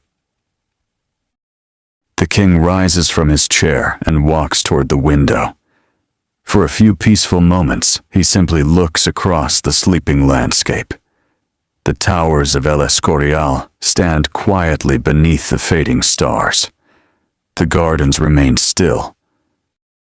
The mountains wait beyond them, unchanged by the passing of kings and centuries. It is a moment of rare stillness, one that asks for no words, only quiet appreciation. As the morning slowly arrives, another chapter of the night's journey gently draws to a close. Yet one final mystery still remains, the private rhythm that Philip followed between study, prayer, and rest, a rhythm that shaped countless nights within these peaceful walls. As the first pale light of dawn begins to soften the eastern horizon, King Philip II remains standing beside the window for a few quiet moments. He does not seem eager to leave the study. The room has become more than a place of work. Over many years, it has quietly become part of his daily life, almost like an old companion that asks for nothing except patience and careful thought. You find yourself standing a respectful distance away. The air inside the chamber feels cooler now. Most of the candles have burned low, their flames growing smaller as the sky outside slowly brightens. The warm scent of melted beeswax lingers gently above the writing desk, while the faint fragrance of leather-bound books continues to fill the room. Outside, the gardens are beginning to awaken. A single bird sings from a tall cypress tree. Another answers from somewhere beyond the stone walls. The fountain in the courtyard continues its peaceful rhythm, just as it did during the deepest hours of the night. Nothing seems hurried. Morning arrives with quiet dignity. Philip slowly returns to his desk. Before leaving for the day, he follows one final habit that has become almost instinctive. He reviews everything once more. Every completed letter is placed into its proper stack. Every report awaiting further attention is arranged carefully for the following evening. Books are gently closed. Maps are rolled and secured with ribbon. Quills are cleaned before the ink has a chance to dry upon their tips. Order is restored before rest begins. Imagine running your hand gently across the polished surface of the desk. There are no scattered papers, no forgotten notes, no hurried marks left behind. Everything reflects a mind that values calm preparation. The next night will begin more easily because this one has ended with care. Picture yourself opening one of the desk drawers. Inside rests a small collection of seals used for official correspondence. Each bears its own carefully carved design. Nearby lie sticks of sealing wax, neatly arranged according to color and purpose. These simple tools carry great importance. Once a royal letter receives its seal, it begins another long journey across Europe or beyond the seas. Many weeks may pass before it reaches its destination. Some letters will cross mountain ranges. Others will travel aboard ships that face uncertain weather. The quiet decisions made inside this study will slowly spread across an empire. Outside, servants begin opening shutters throughout the palace. Fresh morning air enters rooms that have remained closed during the night. The sounds of ordinary life gradually return. A stable door opens. Footsteps echo across a distant courtyard. Somewhere in the kitchens, bread is placed into warm ovens. The rich aroma of fresh baking slowly begins drifting through the quieter parts of the monastery. You find yourself noticing how naturally the palace awakens. No sudden noise breaks the peace. Each person simply begins another day's work. The rhythm feels almost musical. Philip pauses beside one of the bookshelves before leaving. His eyes briefly rest upon several familiar volumes. He knows that many of them will accompany him again during another evening. Books have become faithful companions throughout his life. Unlike political fortunes, they ask for no loyalty except careful reading. Unlike courts and ceremonies, they remain patient. They wait quietly until someone chooses to open them once more. Imagine touching the spine of one well-worn volume. Its leather has softened after years of gentle use. Tiny marks along its edges reveal how often it has been opened. Knowledge leaves its own quiet traces, not through loud celebration, but through repeated moments of thoughtful attention. The king finally extinguishes the last remaining candle. A thin ribbon of smoke rises slowly into the cool morning air before disappearing. The study now belongs to daylight. Sunlight begins replacing the gentle glow that guided the long hours of the night. The room appears different, less mysterious, yet no less peaceful. Without the dancing candlelight, every shelf, every table, and every carefully arranged object becomes clearly visible. Nothing has been hidden. The true secret of this midnight study has never been concealed doors or forgotten passages. Its quiet mystery lies in discipline, reflection, and the steady pursuit of knowledge beneath the calm hours when the rest of the palace sleeps. Picture yourself walking with Philip through the familiar corridor once again. The same granite walls that seemed wrapped in darkness only hours ago now reflect the soft gold of early morning. Windows brighten one after another. The silence gently gives way to the sounds of a new day. Monks quietly prepare for morning prayers. Royal officials begin organizing the day's business. Messengers arriving from distant roads are welcomed inside the gates. The work of the kingdom never truly stops. It simply changes its rhythm. The king's nightly study has ended. The responsibilities of daylight now begin. Yet you know that when evening returns, the candles will once again be lit. Fresh letters will wait upon the desk. New books will be opened. Another peaceful conversation with history will quietly unfold within these familiar walls. The study will never hurry. It will simply welcome another night, just as it has done for so many years. The daylight slowly spreads across El Escorial, filling its long corridors with a gentle golden glow.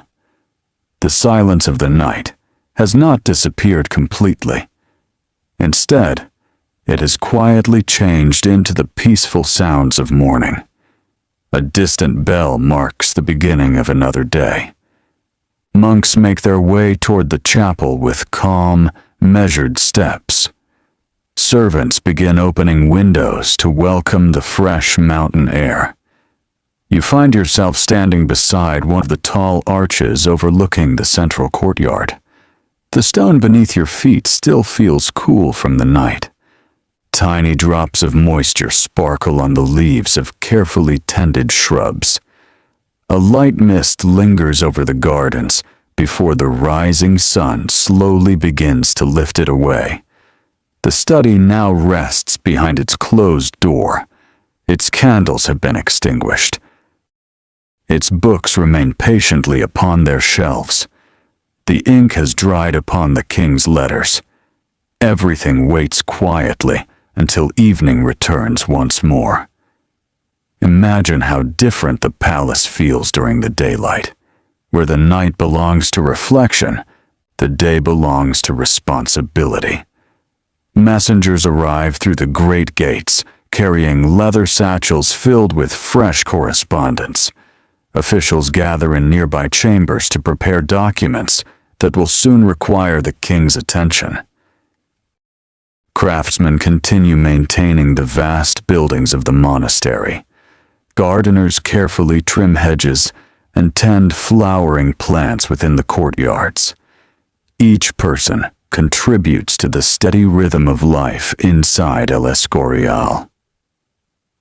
Philip II begins the visible part of his day. Those who meet him now see the monarch of one of the world's largest empires.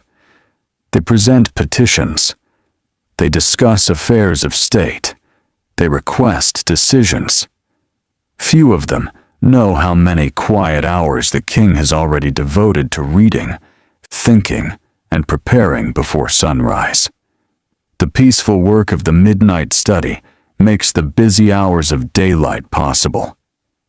Picture yourself walking through one of the monastery's broad galleries. Sunlight enters through high windows, creating long rectangles of light upon the stone floor. Portraits of earlier rulers observe silently from the walls. Every generation inherits responsibilities from those who came before. Philip understands this deeply. He often thinks not only about the present, but also about the future.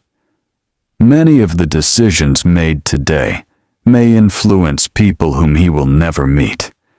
That awareness encourages caution. Outside, the mountains stand unchanged beneath the clear morning sky. They have watched centuries pass without hurry. Kings have come and gone. Empires have risen and faded. Yet the granite peaks remain patient, reminding every visitor that history moves slowly. Imagine a cool breeze carrying the scent of pine through an open window. The fresh air drifts gently along the corridors before reaching the quieter rooms beyond.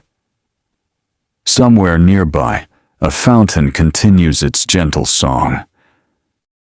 The sound has accompanied every hour of the night, and now welcomes the morning as well. Its steady rhythm never seems to tire. The king spends part of the morning listening to trusted advisors.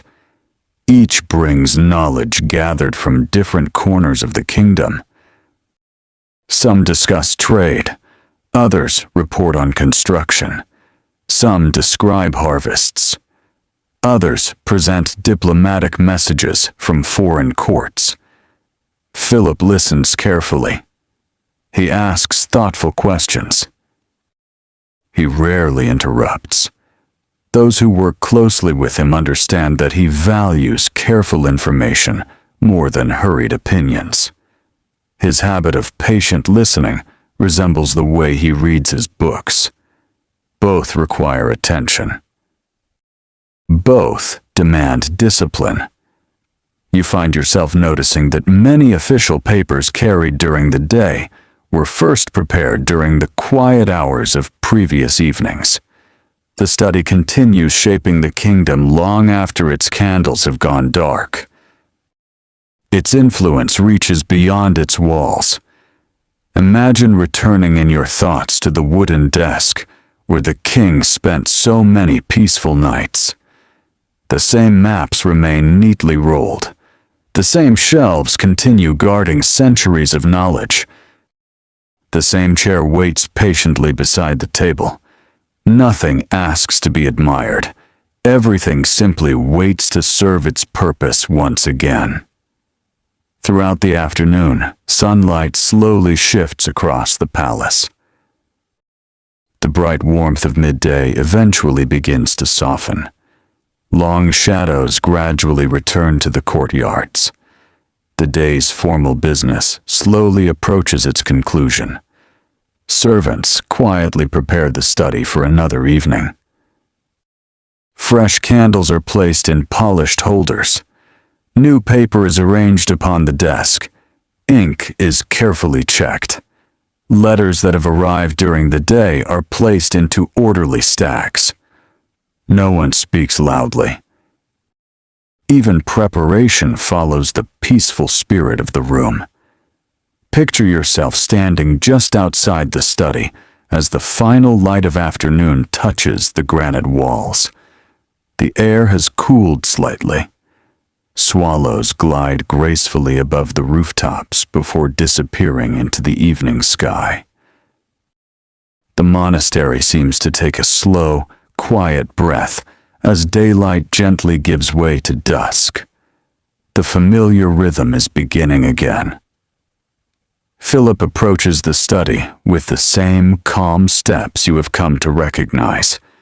He carries no sense of burden upon his face. Instead, there is quiet purpose. He knows what awaits him. Books, letters, maps, silence, thought. These companions have remained faithful throughout the years. He unlocks the heavy wooden door. The familiar scent of polished wood and old parchment greets him once more. A servant lights the first candle, then a second. Golden light slowly returns to the room, chasing away the deepening shadows.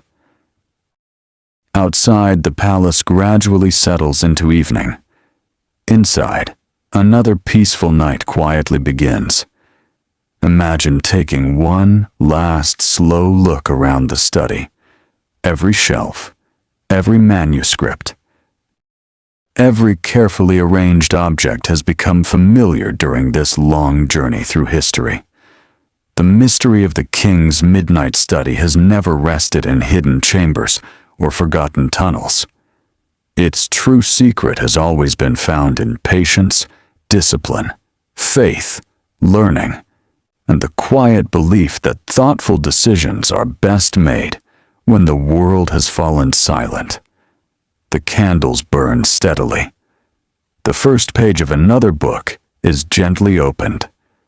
Beyond the windows, the stars begin appearing once again above El Escorial. The peaceful rhythm continues, just as it always has. The first stars of the evening quietly return above the hills surrounding El Escorial.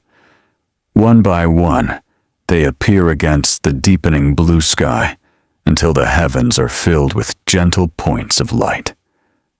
The warmth of the day slowly fades from the granite walls, and the familiar coolness of the mountain night settles once again over the monastery.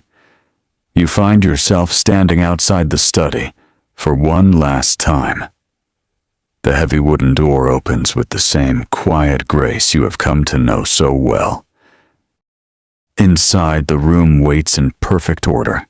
Fresh candles stand ready upon their holders. The writing desk has been carefully prepared.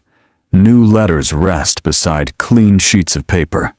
Every book remains exactly where it belongs, patiently waiting for another thoughtful reader. Nothing has changed, yet everything feels meaningful, because you now understand the quiet rhythm hidden within these walls. Imagine stepping inside once more. The familiar fragrance of old leather, polished oak, parchment, and warm beeswax gently welcomes you. The room feels peaceful rather than mysterious. Its silence no longer seems empty. Instead, it feels full of quiet purpose. Philip II enters without ceremony. His footsteps remain slow and measured. He greets no audience. There are no royal trumpets. Only the soft glow of candlelight accompanies him as another evening begins. For many years, this simple routine repeated itself with remarkable consistency. Night after night, the king returned to this room not to escape his responsibilities, but to meet them with patience. History often remembers rulers through battles, victories, and political struggles. Those events certainly shaped Philip's reign, yet they tell only part of the story. The quieter moments mattered just as much. The long evenings spent reading, the careful examination of letters from distant provinces, the thoughtful comparison of reports before making difficult decisions, the silent hours devoted to books gathered from many lands. These peaceful routines formed the unseen foundation beneath public events. Picture yourself looking around the study one final time. The shelves remain filled with knowledge collected across generations. Maps rest quietly beside manuscripts. The polished desk reflects the gentle light of the candles. A single quill waits beside its inkstand, ready to record another decision that may travel across oceans before reaching its destination. The room reminds you that history is not created only in moments of great excitement. Very often, it is shaped by ordinary evenings spent thinking carefully. Outside, the monastery has become almost completely silent. A cool breeze passes gently through the cypress trees. The fountain in the courtyard continues its quiet song, just as it has throughout every night of our journey. Somewhere beyond the palace walls, the countryside settles peacefully beneath the stars. Families finish their evening meals. Travelers seek shelter for the night. Monks prepare once again for prayer. Life continues at its gentle pace. Imagine how many people, during Philip's lifetime, never realized that while they slept, their king often remained awake beneath candlelight. Most would know him only through portraits or official proclamations. Few would ever see this quiet room. Fewer still would understand the comfort he seemed to find among books, maps, and carefully written letters. Perhaps that is why the study has continued to inspire curiosity through the centuries. Not because it hides extraordinary treasures. Not because secret passages lie beneath its floor, but because it reveals a quieter side of power. A ruler whose greatest nightly companion was often silence. A man who believed that reading deserved time, that decisions deserved patience. That order brought clarity, and that knowledge remained one of the greatest responsibilities entrusted to any monarch. Picture yourself gently opening one final book. Its pages feel cool beneath your fingertips.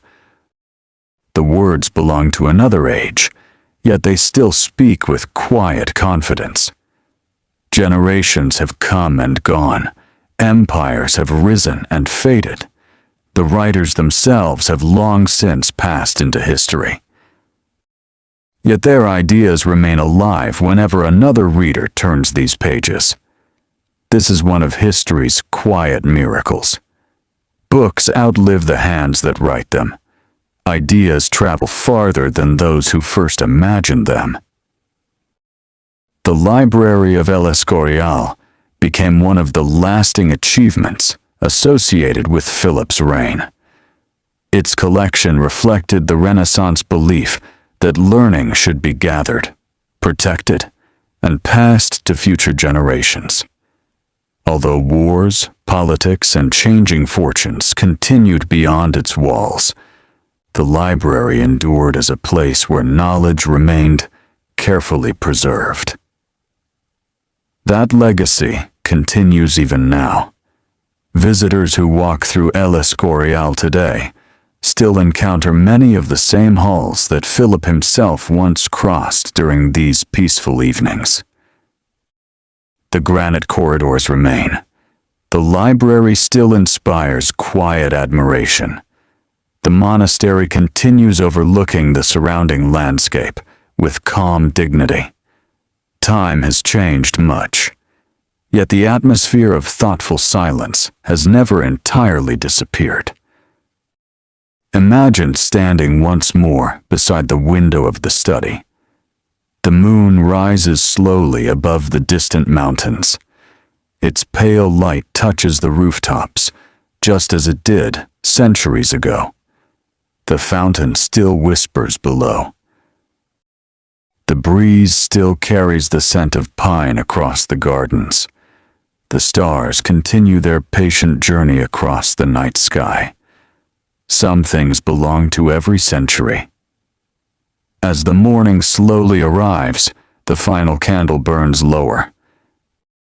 Philip gently closes the last book of the evening. He places it carefully upon the shelf where it belongs. The remaining letters are arranged into neat bundles. The quill is cleaned. The inkstand is covered. The chair is quietly returned beneath the desk. Nothing is left unfinished. Nothing is left in disorder. The study once again becomes still. The king pauses for a final glance around the room before quietly extinguishing the last flame. For a brief moment, a thin ribbon of smoke rises into the cool air. Then even that disappears. Darkness settles peacefully over the study. Outside, dawn slowly begins touching the eastern horizon. Another day is ready to begin. Another night of thoughtful work has become part of history.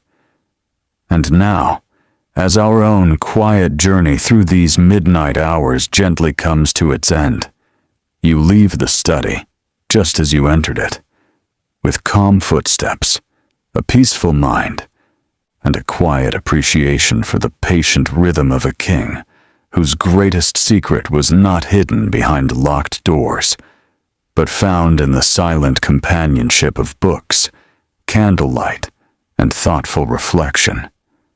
The heavy wooden door closes softly behind you. The corridor stretches peacefully ahead. The morning bell sounds in the distance.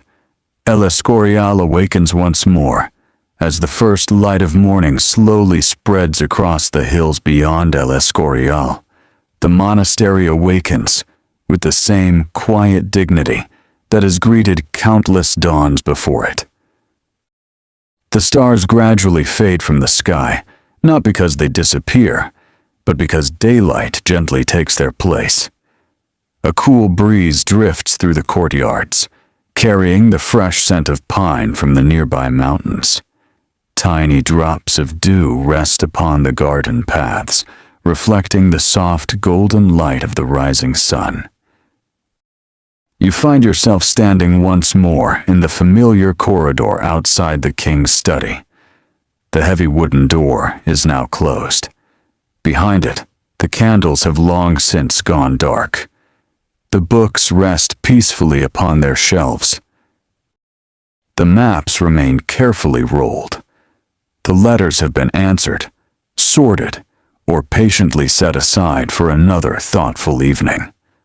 Nothing inside the room asks for attention. Everything waits with quiet confidence. It is a peaceful stillness earned through careful routine. Imagine placing your hand gently upon the cool stone wall beside the doorway. The granite has witnessed generations of footsteps.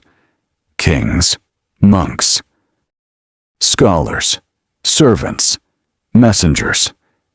Each passed through these halls for only a brief moment in history, while the monastery itself quietly endured. Stone remembers in its own silent way.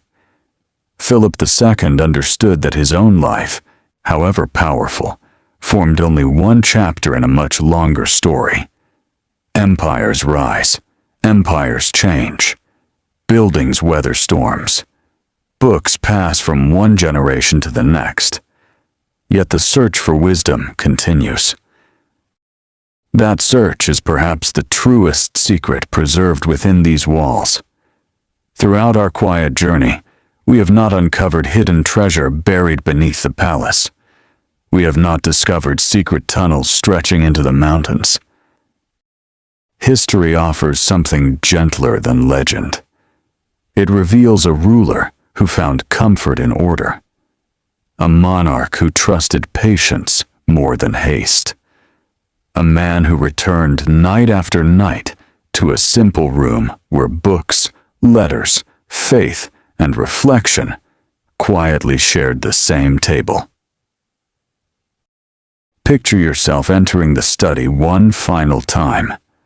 Morning sunlight now reaches through the window where moonlight once rested. The room looks different in daylight. Every shelf is clearly visible. The polished wood shines softly beneath the gentle sun. Dust floats lazily through the quiet air before disappearing into the light. Without the mystery of darkness, the room appears wonderfully ordinary, and perhaps that is its greatest beauty. Extraordinary lives are often shaped within ordinary places: a sturdy desk, a comfortable chair, a trusted book, a sharpened quill, a peaceful hour set aside for careful thought. These simple companions quietly supported decisions that reached across continents.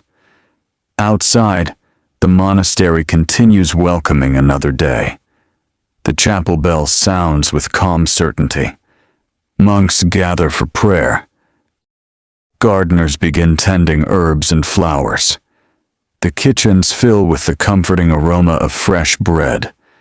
Stable workers greet horses that have rested through the cool night. Life moves gently forward. Each person follows familiar duties. Each task, however small, contributes to the harmony of the whole. Imagine standing beside one of the tall windows overlooking the gardens. The fountain still sings its gentle song. Birds move among the cypress branches. The mountains beyond remain unchanged, just as they stood long before Philip's birth and long after his passing. Nature keeps its own patient rhythm. History unfolds within it. The king's study is silent now, but silence does not mean absence. Every carefully preserved book still carries the voices of those who wrote before him. Every manuscript still invites another thoughtful reader. Every map reflects humanity's quiet desire to understand the world just a little more clearly. Knowledge does not end. When one reader closes a book, it patiently waits for the next. That is the quiet gift left behind by libraries. Today, visitors still walk through El Escorial. They admire its long corridors, its remarkable library, its peaceful courtyards, and its enduring architecture. Many arrive searching for mysteries. Some leave having found something quieter. Not the mystery of hidden rooms, but the mystery of disciplined thought. Not secret chambers beneath stone floors, but the quiet strength of a ruler who believed that wisdom required time. The true midnight study was never extraordinary because of what it concealed. It was extraordinary because of what it encouraged. Reflection, learning, patience, responsibility. These are treasures that no passing century can easily erase. Imagine taking one final slow walk through the corridor. Your footsteps echo gently against the ancient granite before fading into silence. The study remains behind you. The library rests peacefully nearby. Sunlight continues filling the monastery with warmth. Somewhere beyond the walls, ordinary life carries on just as it always has. The world moves forward. History continues. New generations ask new questions. Yet places like El Escorial quietly remind us that thoughtful minds have always sought understanding, often during the calmest hours, when the world itself seemed to whisper instead of speak. As the morning slowly arrives in full, the last shadows disappear from the courtyard. The bells ring once more. Another ordinary day begins. The king's chair stands empty. The candle holders are cool. The ink has dried. The books remain. And in that peaceful stillness, the greatest secret of King Philip II's midnight study finally becomes clear. It was never the room itself that mattered most. It was the quiet habit of returning to it, night after night, with humility before knowledge, patience before judgment, and a willingness to listen to the silent voices preserved within the pages of history. With that gentle thought, you leave the monastery behind. The great doors of El Escorial close softly in the distance. The mountains watch over the palace as they always have. The morning sun climbs a little higher. The sounds of the new day slowly replace the silence of the night. And our quiet journey through King Philip II's midnight study comes peacefully to its end. Thank you for walking through history, one calm evening at a time.